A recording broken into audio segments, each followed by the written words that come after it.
Kate Rooney joins us now with a look at how Sam Altman could be signaling a change is about to take place in the city by the Bay. Hey, Kate.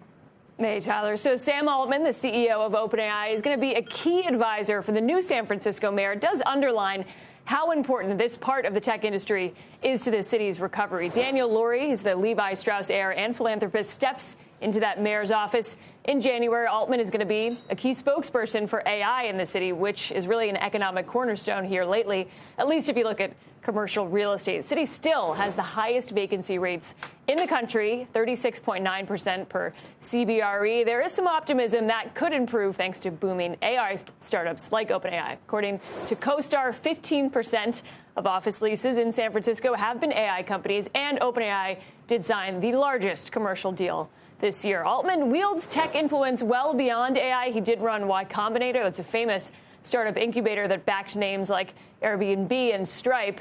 Current CEO of Y Combinator, Gary Tan, has been a vocal critic of Lurie. The tech community out here has gotten a lot more engaged, especially in local politics in the past couple of years. Lurie has advocated for business tax breaks for tech companies, really to incentivize them to relocate here. Think back to Twitter. It had this massive tax break about a decade ago to move to Mid-Market Street. That did not keep Twitter around, though. You look at X, actually left the city after Elon Musk bought that company.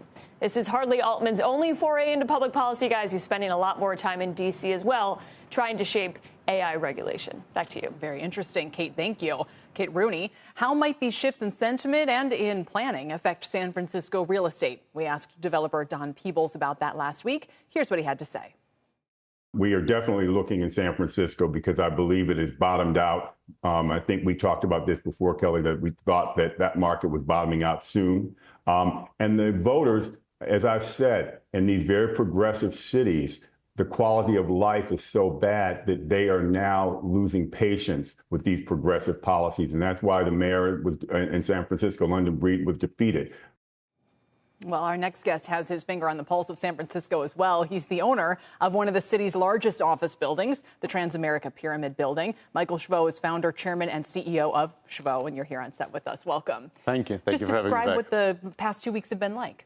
So there's tremendous amount of optimism in the city. I think Sam Altman's selection to join the transition team is a key moment because it does show that Daniel Lurie actually is connected to the city. He knows what people need. He knows what people care about. And I said to Mayor Breed a couple of years back, your job as the mayor is to make people feel loved. You need companies to feel like you want them there. Pick up the phone, call them, make sure they stay here.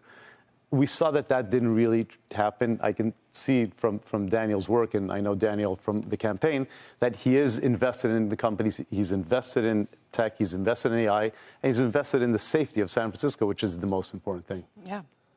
You know, I look at what could happen, in the next few years. And if anything, I look back at the past 20 years and think, people in office and mayor can have a very big impact. I mean, look at New York and how things went very differently under Bloomberg and de Blasio and successive administrations. What do you think is going to happen right off the bat here? I mean, what do you foresee? Is it deregulatory? What? So I think Dan Lurie won on change, no different than how Trump won. We're seeing all of, even California as a whole, right? Almost 40% voted Republican, which is the highest number in 20 years. We've seen double the amount of Republican votes in San Francisco itself. So there is this notion of change that is needed there. And he ran on a very simple message, common sense politics. It's not about a shift. He's not calling it a shift or this earthquake, which really some people think. It's about common sense politics. It's about safety. It's about getting drugs off the street, getting homeless off the street, and bringing people back to downtown. And I think with that commitment, and he's totally committed because we know he doesn't need the job. He wants the job. He is committed to making the change and change on day one. This is not a guy that's going to sit there and wait for things to come to him. Is AI going to bring a sort of second sort of wave of prosperity and job creation to San Francisco? Well, it is already. I sat here with Kelly a few months back, and I've been saying that AI, there's bubbling in the market. You just showed some data, but that data is stale. That 15% number is already historic because we're seeing what's really happening. There's 65 leases signed this year alone when it comes to AI companies in San Francisco. 50% of all VC money in the world is invested in San Francisco. So if when you're seeing all that money being invested there, you know that jobs are being created, right? The jobs are being created. People need commercial space. There's an interesting moment there that people only want to be in the top buildings and the top locations in San Francisco. But AI is definitely the #1 engine in the city.